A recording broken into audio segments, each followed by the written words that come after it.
तो algorithm actually क्या है, एक स्टेप बाय स्टेप प्रोसेस होता है जिससे आप किसी भी प्रॉब्लम को सॉल्व करते हैं। आप किसी भी एक प्रॉब्लम को अगर सॉल्व करना चाह रहे हैं तो आप उसके कुछ स्टेप्स बना लेते हैं। स्टेप्स बनाने से आपके काम करने में आसानी पैदा हो जाती है। आप उन स्टेप्स को नंबर दे देते हैं, उनको एक सीक्वेंस दे देते हैं और उसके बाद आप उस प्रॉब्लम को सॉल्व करके उसका एक solution step by step process में दे देते हैं। इसको समझना, इसको अंडरस्टैंड करना बहुत आसान है और बहुत सादा है।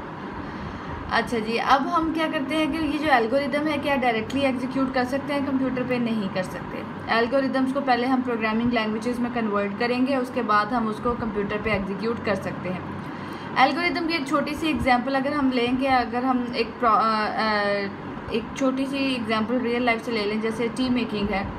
टी मेकिंग में आप सबसे पहले क्या करते हैं, आप वाटर बॉयल करते हैं, उसके बाद उसमें आप क्या करते हैं, टी बैग्स ऐड करते हैं। टी बैग्स ऐड करने के बाद आप उसमें जब उसका कलर आ जाता है तो उसमें एवरीडे ऐड करते हैं। शुगर अगर कोई ऐड करना चाहे तो वो करते हैं और उसके बाद जस्ट दैट्स इट। ये आपके पास एक टी मेकिंग प्रोसेस हो गया। इसमें क्या है कि सबसे पहले बॉइलिंग है, फिर आपके पास टी लीव्स एडिशन है और उसके बाद फिर आपके पास मिल्क एडिशन है। अब आप मिल्क किसी भी टाइप का यूज़ करें, आप टी किसी भी टाइप की यूज़ करें, आप वाटर कोई भी यूज़ करें, लेकिन उनका बॉयल होना ज़रूरी है। उसके बाद टी बैग्स का ऐड होना ज़रूरी है और उसके बाद हमारे पास क्या है, मिल्क का ऐड होना ज़रूरी है। अब अगर हम बात करें तो ये एक स्टेप बाय स्टेप प्रोसेस बन गया है। और हमारे पास प्रॉब्लम क्या थी, we have to make the tea and how to make the tea. हमने उसका सोल्यूशन क्या दिया, हमने उसको स्टेप्स में डिवाइड कर दिया। We have divided into steps, number 1, number 2 and number 3, जिसकी वजह से हमें ये प्रॉब्लम सॉल्व करने में बहुत आसानी होगी। So algorithm is actually the step by step process to solve any problem. We can write algorithm in our language like English. आप इंग्लिश में उसको लिख सकते हैं। तो इसको सीक्वेंस में लिखना है पड़ता है और उसके अलावा इसको नंबर देने पड़ेंगे आपको, और सिंपल इंग्लिश में आप लिख लेते हैं, दैट्स इट। लेकिन एल्गोरिदम को डायरेक्टली कभी भी आप एग्जीक्यूट कंप्यूटर पे नहीं कर सकते। अगर उसको एग्जीक्यूट करना है, you have to convert it into programming languages like C++, like Java, C#, ASP.NET, इन लैंग्वेजेस में आप कन्वर्ट करेंगे।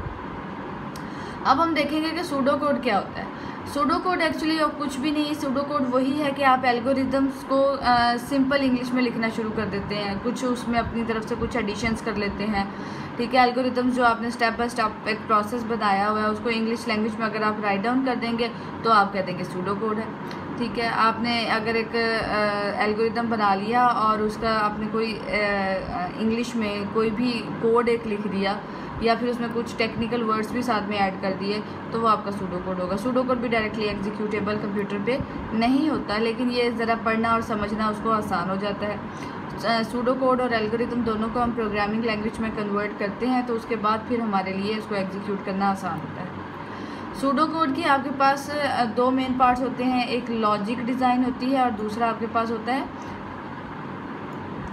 कोडिंग।